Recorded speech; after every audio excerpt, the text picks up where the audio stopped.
What are you? That's what I should do. Slip the nurse 100. Yeah. Hey, while you're in there. So we're rolling right into another episode of the Nameless Recovery Show. Today, my very special guest, a close friend, and just an absolutely inspirational human being, Brendan McDonough. Thank you. I appreciate it, brother. AKA Donut. Yep.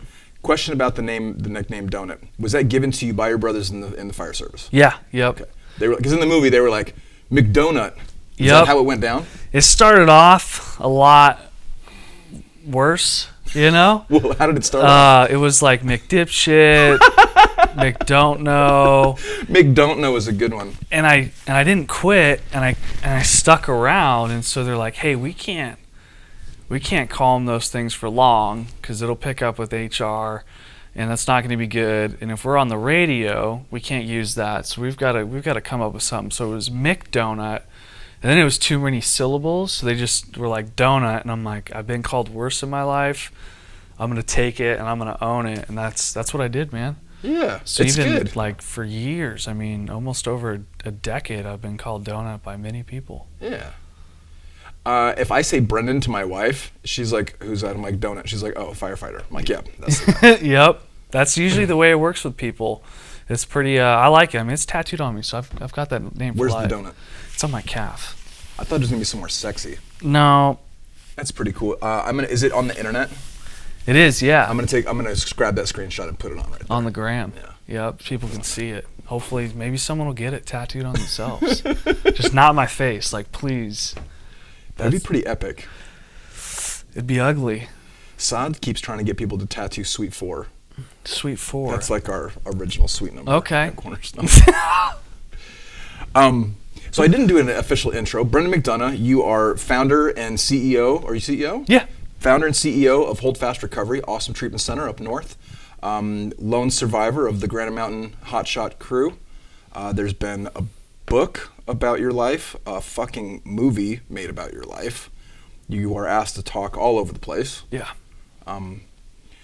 Yeah, you're an inspirational human being. A lot of people are interested to know what your life was about, and today I really just want to have a normal conversation with you. I don't want to necessarily drudge up all the past. I like some of the fun stories. Yeah. That's always what's so weird is like that word, you're an inspiration, right? Right. Well, That's a hard pill to swallow. I guess it can be. What goes through your mind when people say that to you and that t-shirt doesn't fit? For so long it was like this weight, you know, weight on my that's what forced me to drink so much was the trauma and just this weight and pressure after that tragedy. But today it's pretty awesome, but it's still, you got to fit that shirt, you got to work at it. Yeah, I mean, that's not look, I think everyone's seat in recovery has a high price. Yours has got extra dollars on it, man. Yeah, you paid a lot for your seat. Yeah, a lot of people do, you know, and it's like this. It's a crazy world we live in, and recovery is no different than many things, but in other ways, it's just completely unimaginable. But here we are, right? And it's like so many inspiring stories. I can't tell you how many meetings I've sat in on and just heard something, and I'm like sitting there crying, and I'm like, wow. Yeah. Like, gosh, like I thought I had it bad. Right. You know, and it's powerful to see that inspiration come through to people.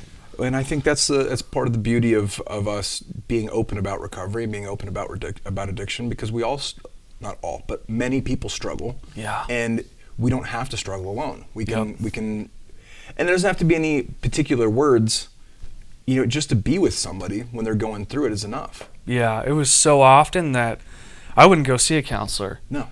After that tragedy, I was 21, going on 22, young firefighter, like headstrong, just full of piss and vinegar. And the last thing I was going to do was go see a counselor, but I'd meet with somebody, a peer, you know, firefighter, pastor, whoever, someone in recovery, but God forbid a counselor, no way. No. Initially. Yeah, I totally get that. I didn't think I would ever clean up my life because I didn't think I'd ever get help. Yet, yeah, I'd sit around with another drug addict and be pretty honest. Yeah, yep. About how my life was worthless and I was a piece of shit. Yep. And it's so important to have that conversation out in the open like this, because there's people that they'll sit in silence for so long. Mm-hmm. I mean, that's us. That's addicts, right? Until somebody something happens, they hear something, they feel something, they go, wow, like I am worth getting sober. Yeah, it's a hard pill to swallow right there. Mm-hmm. That my life is worth saving, worth salvaging, and I don't have the kind of survivor's guilt that you went through, so I can only imagine what that was like for you. So the movie is pretty epic. Yeah. When did it come out? 17? I think so. Yeah, 17. Yep. I watched it a couple years ago. Cried, obviously. Mm-hmm. I mean, you're not a human being if you don't cry watching that movie. If you haven't seen Only the Brave, go to Amazon or wherever you watch movies and watch it tonight. And put your crying pants on because it's fucking heartbreaking. Yeah, get ready for the emotional. But yeah, that's kind of. Can we talk about that for a minute? Yeah. Like, how did it? The book came first. Yeah, book came first. So in the long story, movie came first. Actually, my bad. This producer reached out to me and said, "Hey, I want to do a movie on your brother." So I just ignore. Yeah. Right. And so at the time I was working for a nonprofit, so he reaches out then to try to set up a meeting and say, "Hey, this guy's trying to get a hold of you." I'm like, ignore. Calls the fire department, they send me a message, they're like, "Hey, so-and-so wants to get a hold of you, trying to make a movie." I'm like, ignore. And in the meantime, I'm reaching out to people that I'm not sober at the time. I'm in the midst of my stuff. I'm like suicidal, drinking, just binge drinking like crazy, and trying to keep it together for this image of like heroism, right? Well, dude, and just to interject, like I have a hard time showing up at the grocery store during business hours when I'm in that state, let alone talking to movie producers and shit. Yeah. So I definitely get to some degree where you're at there. Yep. And so I had a few people encourage me and say, "Hey, just take the call, right? Like this isn't about you. This is about honoring them." And that's when it was like, okay, like this isn't about me, what I'm going through. This is ensuring that my brothers get honored. Because someone told me, either way, they're going to make the movie with or without you. It's going to happen. And so I ended up meeting the producer in Idaho for the nonprofit I used to work for, and we took him out camping, and we just had a pretty wild outdoor adventure weekend. And I got to know him, and I feel like I've always had a good judge of character. And he had 2 daughters, and at the time I wasn't married, but I had my daughter and my wife's daughter, who I've always considered my daughter. And I said, okay, we've got a commonality here. And he puts his daughter on the phone, and she says, "Dad, you can't mess this story up. You've got to do it right. And if anyone's going to do it right, it's going to be you." And I heard that, and I knew how important it is to be a father, and you can't fake that. And so I said, "All right, man, we can talk." And so he came down to Prescott, and he's like, "Hey, can you put me in touch with the families?" And I'm like, "You can find them just like you found me. If you want to talk to them, you can go reach out and you can get a hold of them. And if they're willing to do it, and if you can get this person, this person, and this person on board, I'll do this film." And so he spends the next 3 months coming back and forth, meeting with families, tracking down some former guys on the crew, one of our chiefs, and they all kind of came to the conclusion like, hey, if we do this together, we can make this something that's going to really pay tribute, not just to my 19 brothers, but the whole wildfire community. Because before that, it was kind of like this off in no man's land kind of job.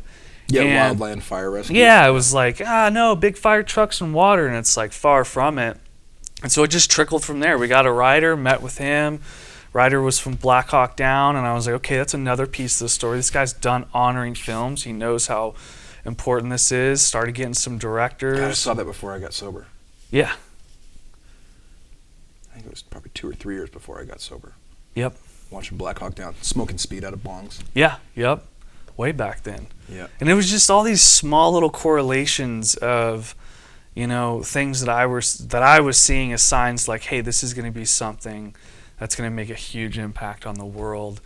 And all the while I'm just a mess. Sure. Like I'm a complete mess. And I remember specifically, kind of fast forward, we get to the point where we've got the producers, we've got Black Label Media, we've got Sony on board, we've got directors, and they say, hey, we're going to fly Miles Teller out. He wants to come out and meet you and sit with you and talk to you about, your story, and just ask some personal questions. I said, not a problem. So we sat down, we had dinner in Prescott, and I remember telling him. Where'd you guys eat dinner? We had dinner at the Barley Hound. I don't know it. It's been there for like 2-3 years. guy came in from out of town, opened a bunch of restaurants. I was trying to, worth it? yeah. I was I'll trying to check it out support when some I'm in local Pres- stuff, when I'm you in know. Prescott next. I was like, I'm not gonna take him to a Chili's, right? Right. Like, try and get some, you know, some local people coming out. And we sit down and I tell him, like, the person you see today is not who I am, of the person you're trying to portray. For you to understand who that person is, you're not gonna find it from me. I can't tell you. I'm broken. I'm going through it, man. Like, I can't give you that young kid before this happened. And so I said, call these. I gave him some really close friends that I knew and trusted, and I said, call these guys up and ask them, and just shoot the shit with them, and just really find out what kind of person I was. Some crew members, some guys that I've known since high school. And so we spent the weekend together. We went out drinking the first night. Like, I would just take them out, Whiskey Row, right? And shooting pool, having a good time. And I had this misconception of how people perceived him from the media. You know, they're like, oh, this young punk kid. And I'm like, gosh, we're going to get into it. Awesome dude, man. Just phenomenal character. And so then we start filming. And it was insane, man. It was a wild experience. Like, never been a part of anything like that. Was on set probably 50-60% of the time. Had some other guys that were on the crew that were there, even a bigger majority. One of the former crew members that I'd worked with played one of my brothers, Garrett. So it was just really personal for us. Yeah. And did a boot camp for him. And I was drinking. Like, it was just getting heavier and heavier. And the pressure just kept mounting. And there was one time when I was pretty intoxicated, and it was 4th of July weekend, and some of the producers pulled me aside and said, hey man, like, you've got to get your shit together. Like, you need to tone it down, and you need to get some help, and we're here because we care about you. And they truly meant it. And so there was just a series of events that went down that it was like, I've got to get sober. Like, I cannot be doing this to my family anymore, myself. I'm so depressed. I'm just suicidal all the time. And at this point, your daughter's how old? She is, that was Your littlest? 2015. She at the time? was 5, 6. Wow. So she's starting to pick up on stuff. Yeah. You know? And I was a binge drinker, so I could go 2-3 weeks. But when that weekend came that somehow she was with me and my wife, and we had split custody, like, I was out. Like, if I didn't drink that weekend, it didn't matter.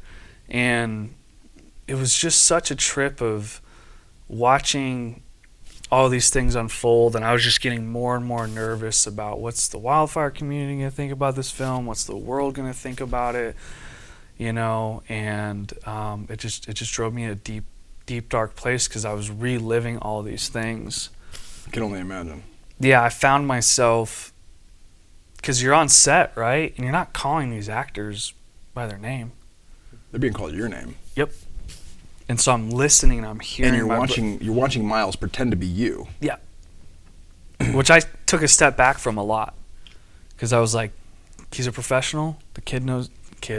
He knows what he's doing, and he does it really well. And me being there is only going to make him nervous and make me pissed. I think he has a young look, but I don't think he's that young. He's got to be 30s. He's about my age. Yeah, he's about 29, 30, I think. Yeah.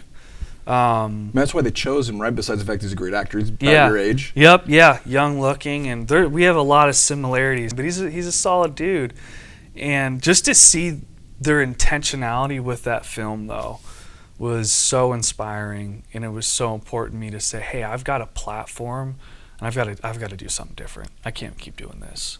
We've known each other a couple of years or something, 2-3 years, and I honestly didn't realize that you getting sober coincided with the making of the film. Yeah, it was. I think it was about 6 months after we stopped filming that I had chosen to get sober. And there was this one night we were leaving Josh Brolin's house, and it was Conor McGregor versus Nate Diaz, and it was my 22nd birthday.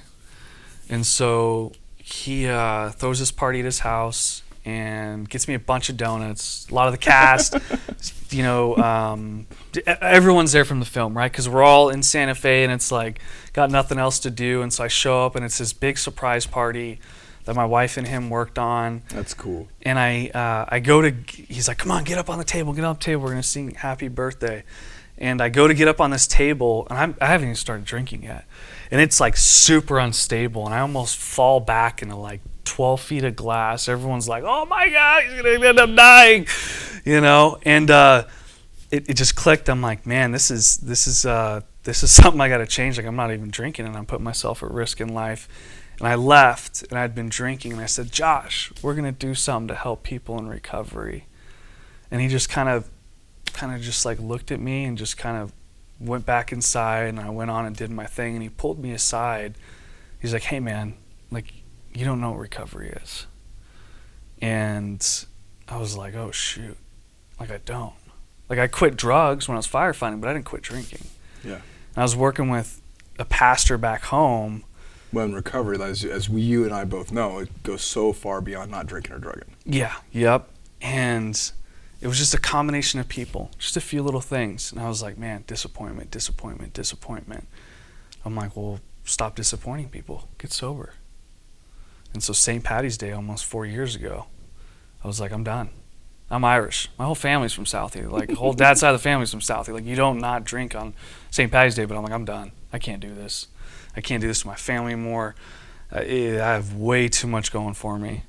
And so it was a trip, you know, and I had so much support, but it had to be inside. Yeah. Right? It had to be, everyone in the world wanted to help, but I couldn't accept it, and I didn't want it at the time, and I wanted to make my own decisions because I thought I knew better. I didn't. I knew nothing. I still do.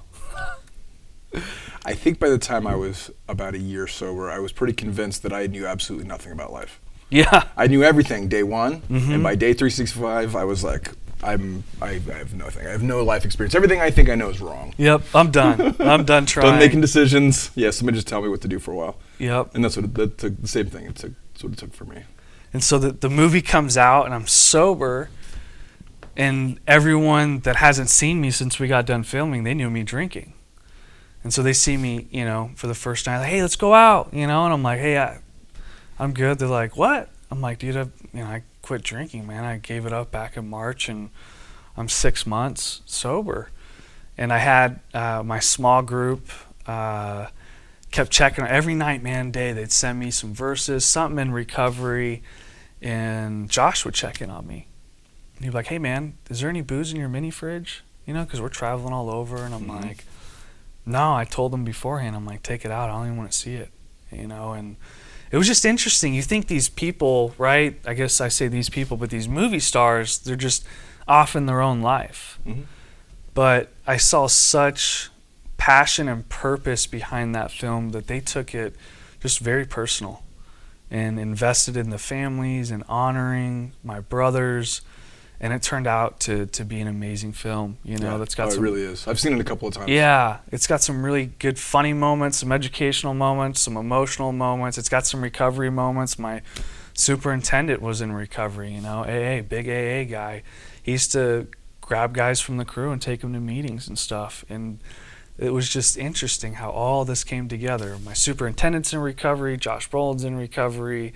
The producer that I initially met, who I consider family now, we have vacations. I haven't seen him in probably 2 years, just schedules and stuff. But his wife works in the recovery industry. You know, she's got her master's, and it was just like, man, God just pulls everyone together. It sounds like God's hands were all over it. Yeah. And the universe was just pushing you, like it does. Yeah. Pushing you to do the right thing. And sometimes we just don't want to go in that direction. We can swim against the current if we want. Yep. It gets tiresome and it gets tough. And nobody wants to fucking help when we do that. Yeah. It's tiring swimming against the current. Yeah. And sometimes we just got to kick back like little kids and just throw our feet up and go, all right. Just float. Yep. Just got to float. I'm here. Let it take us for a while. That's tough though. And like you said, particularly like coming from firefighting culture. I mean, I work with firefighters a lot. And getting past, you know, the concept that I need to surrender, it's huge. Yeah. It's huge. Surrender to nothing. That's what we're trained to do. Yeah. No. You do not give in and you do not give up. And it's tough. All right, so you're obviously now you're living out this beautiful story where you're becoming the guy that's in the film Yeah. that Miles is portraying. You're now this guy who's learned how to move on as best he can from something that is almost. I mean, you've basically been asked by God and the universe to do the fucking impossible, right? To go on with life, live, laugh again, have children, and live your life with purpose and meaning, and you decide you want to help drug addicts, and you open a treatment center. Yeah. It's beautiful. How long has it been open? 2.5 years. I'll put a link in the description of the video. Awesome. To It didn't start that way, though. How did it start? Anger. I was so angry at what happened in the community up there with treatment centers. Oh, absolutely. If you want, we can talk about that. Absolutely. When I got into the space, I just got into space 3 years ago, and I was learning about all this stuff as it was kind of going away. Yeah. I've heard some of the stories, especially about Prescott. Yeah, it was bad, and I was just like, we got to get rid of him. I'm calling up the mayor. I'm like, how do we do this? This is unacceptable. This is insane. And I was maybe a few months sober, and I was praying and just going to meetings, and I'm like, why can't they figure it out? You know, they're just being super judgmental, just not being the right person. And God was like, put up or shut up. Like, don't complain about something you're not willing to fix. I was like, oh, wow. I'm like, what am I going to do? I'm like, what do you want me to do? And he's like, open a treatment center. I'm like, no. Then you can be the change you want to see in the world. And I'm like, all right. I'm like, dude, I'm a knuckle-dragging, dumb hotshot, right? Like, there's no way. Like, I don't know business. I don't know therapy. You know, all the therapy I know is the therapy I've been through, which was like 9 months of it. It was pretty extensive. And but it came to fruition because I just put my head down and was like, all right, this is what I need to do. Like, I've got to be a part of the solution and not the problem. And it completely transformed my mindset, you know, and meeting people where they're at, because that's what I needed. Yeah. Because I wouldn't give myself any grace, but it's like, man, we just got to love on people and say, hey, like, we're here. You're broken. You're messed up. Like, it's all right. It's okay. We're gonna meet you right where you're at, and that doesn't change how we view you. It's good stuff, man. Yeah, and that's what like keeps me going in life today. You know, is being able to tell people like, you're worth it. Yeah. Like, there's people like us that have been in similar shoes, and we do this because we believe you're worth it, because at some point in time we didn't think we were, and someone told us the same thing, and we went, maybe I am worth it. And that's why it's important to say it where lots of people can hear it. We want to say it to as many people as we can. Yeah. Because there are people out there that are struggling and suffering. One, they think that they're just fucked up people. Yeah. They think that it's not. They're not seeing it from the analytical standpoint. Like, hey, you have disease. Yeah. You know, 15 to 20% of the human population has the same illness. It's not. You're not uniquely, terminally unique and different. And because that's what a lot of alcoholics and drug addicts think. They think, I'm fucked up. I'm a broken person. Yeah. This isn't. If your life was like mine, you would drink the way I do too. And there's all these layers of separation and stigma and distance between me and the human race. Yeah. Until I heard somebody share my fucking story in their words out of their life, and I was like, what? Yeah. I was like, that happened to you too? And they were like, yeah. And they called it alcoholism, and I was like, I might be an alcoholic. I think my name's Estel. Yeah, right? That's what happened with me. I thought no one could be like me. Right. And I sent Mark Luttrell an email. Hey, man, if anyone in this world can understand what it's like, it's you. Can you help me out? A few months later, he's super busy. This is when his movie and book's coming out. He's all over the place. Get an email back. So sorry, took so long. We've got millions of emails.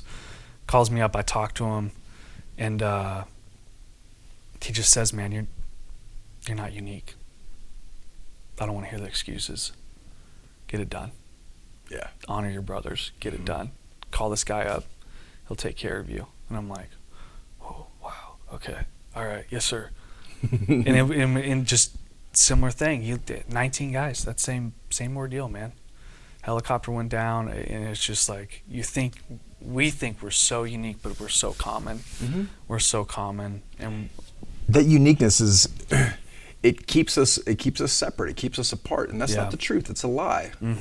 Just like our lives not being worth salvaging is a lie. Yep. But society somehow continues to tell us we're not worth it. And as long as we, you, me, anybody that's watching or listening, as long as we continue to allow the stigma of shame around addiction, we're not moving the needle. Yeah. That's why I want to have these conversations. Yep. Look, I believe in the anonymity of others within the 12-step programs. If somebody doesn't want to be talked about, that's fine. If they, I don't have to bring anybody else's name up. Yep. But I'm willing to talk about my recovery. Yeah. Because somebody opened up their life to me. That's how I got sober. Yeah. That's how I found recovery. Somebody was honest about their disgusting and dark and putrid past. Mm-hmm. And I was like, sounds like me. And they were like, yeah, that's alcoholism. There's a way out. Yeah, it's and possible. Yeah, that's exactly what it is. So for me, 1935, when the original book, the original 12-step founders wrote the book, and they decided, 15 years later, with the traditions, they were going to have anonymity, tradition 11. It's really based in shame. They were afraid. Listen, we have respectable people, professionals, that if they were found out, could be ostracized. They could lose their jobs. They could lose their means of supporting their family. Yeah. And so I understand the love and the sort of the brotherhood of like, hey, I got your back. I'm not gonna, I'm gonna hold your mud for you, sort of mentality. It's sort of like prison yard thinking, to be honest. It's sort of like jailhouse stuff. Like, hey, I'm gonna keep your secret, and that's great. I don't have any secrets to keep, though. Yeah. I'm an open book. Yep. What somebody thinks less of me because I used to have a drug problem 16 years ago. How about you go fuck yourself? Yeah. I'm gonna live my life. I'm a taxpayer. I'm a parent. I'm a gun owner. I think I've done a few things different. Yeah, I'm a grown up. Yeah. I'm a grown up, and I'm in recovery. It's because of recovery that my life was salvaged. Yep. Right. Just like you. Yeah. So I love the fact that you're open about your recovery. I love the fact that that recovery is showcased. So in my view, very masterfully in that film. Mm-hmm. So many movies, they make recovery out to be just weird, watery versions. And while they didn't get into like a lot of specifics in the film, as I'm watching it as a person in recovery, I'm like, oh, this is when he gets sober. Yeah. This is fucking awesome that he's going through detox while he's in training. Like to me, I had a very visceral connection to that part of the film. So what's next for you? You had in the film, you were like just had a baby, and now you got like 75 kids. Yeah. Yep. So like a whole ranch, like a whole basketball team full of kids. Yeah, I'm going for the soccer team. So been married 2.5 years. We have, between the two of us, we have 3 kids. Just had my son a little over a year and a half ago. Yeah, you're talking about catching with your foot. Yeah. I think the last time we hung out. Yeah. Babies everywhere. Yeah, kids my everywhere. wife. Man, I'm a dancer. A lot of people don't know that. I'm not a good one, but I love it. Awesome. And so I put in my headphones and I grab my son. I just dance. And I'll listen to worship, podcasts, whatever. And we're just dancing around. And I just look down and I'm holding him. He's got a blanket, binky, right? And he's like, I don't want to go to bed. And we're just spinning around this room. And I'm just like, thank you, God, for this moment of sobriety. Because 4 years ago, on a Monday night, I'd have been at the bar, full of hate, anger, depression. Yeah. And so now it's like, man, that little moment, dude, that little moment to just hold my son made everything. Like, it just put me center, for everything that's going on in life, right? Getting sober doesn't solve the world's problems, but it makes everything a lot easier to handle. Mm-hmm. And so my kids are so important. Makes the lives of your loved ones a lot easier. Yep, when I can love myself. And so just being a father is so important. Hold fast recovery, gosh, man, I've come to you for so much advice. And we've opened our women's program up about the same time we both did. We're on this track, and that's where I'm at. Like, whatever he's got next, like, what do you have next? So I just continue to speak, continue to show up, be present, and just share what I have, because hopefully somebody picks something up. Just one thing. Doesn't have to be everything. I'm not the world's smartest dude. I don't have all the tools in the book. But just grab one thing and take it and know, like, hey, you're loved and you're worth it. Yeah. Yeah. That's what we are, man. We're the next link in the human chain. Yeah, just a piece. Well, I'm honored to have you on here today, man. Thank you, Absolute brother. honor. Thank Honor's you for mine. being here. Right on, brother.